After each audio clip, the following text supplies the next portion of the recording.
లోకం మొత్తానికి నాయకుడు అయినటువంటి వాడు దగ్గరికి వచ్చి నీకు కావాల్సిన పని చేసి పెట్టాలా అంటే ఊరికనే చేసి పెట్టక్కర్లేదు, నాకు చేసి పెడితే నీ హుండీలో వచ్చి నేను చేస్తాను అంటే వీడికి తక్కువైంది వాడికి. అయితే నా దుట్టు నీకు ఇస్తాను, మన చుట్టూ వాడేం చేసుకుంటాడు.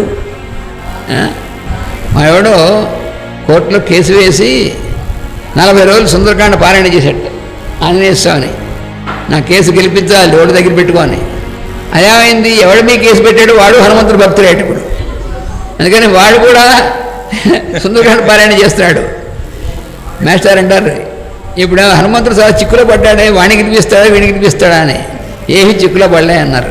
ఎందుకంటే ఆయన వీడికి చెప్పారు, వాడు ఎవరే నువ్వు చేస్తే నేను నీ కేసు గెలిపిస్తాను హనుమంతుడు చెప్పాడు. ఏమన్నా వీడు అనుకుంటున్నాడు ఎవరిని గెలిపించాలనేటువంటి విజికిత్స ఆయనకెందుకు ఆయన హాయిగా ఉంటాడు, వీడే ఇవన్నీ కొట్టుకుంటూ ఉంటాడు. వాడు స్టూడెంట్ ఉన్నట్టు ఒకసారి జీరస్వామి చెప్పారు చిన్నది కదా. అంటే వాడు ఎవడో పరీక్షకి వెళ్తూ వెంకటేశ్వర స్వామి మొక్కుకున్నట్టు, పైగా మామూలు వేళకి కాదు వెంకటేశ్వర స్వామి మొక్కుకున్నట్టు. ఏమని, నేను పరీక్షలో కనుక ఫస్ట్ క్లాస్లో పాస్ అవుతే 100 కిలోలు ఇది పెట్టి ప్రసాదం చేయిస్తాను, నీకు నివేదన చేస్తాను. అంతా ఇది అయ్యాడు, అంతా అయింది, బాగా పరీక్ష అయింది. చివరి రిజల్ట్ వచ్చింది పేపర్లో. అలాగానే పేపర్లో వీడు ఫస్ట్ క్లాస్లో లేచాడు. చూస్తే వీడి నెంబర్ ఉంది. అమ్మా ఫస్ట్ క్లాస్ వచ్చింది. ఫస్ట్ క్లాస్ వస్తే చేస్తా అన్నాడు కదా, ఇప్పుడు చేయాలి కదా. ఇప్పుడు ఆలోచించాడు, ఫస్ట్ క్లాస్ వచ్చేసింది కదా, ఆ దేవుడికి 100 కిలోలు ఇచ్చినా 10 కిలోలు ఇచ్చినా ఒకటే కదా ఆయనకి, అని తింటాడా, తిండు కదా.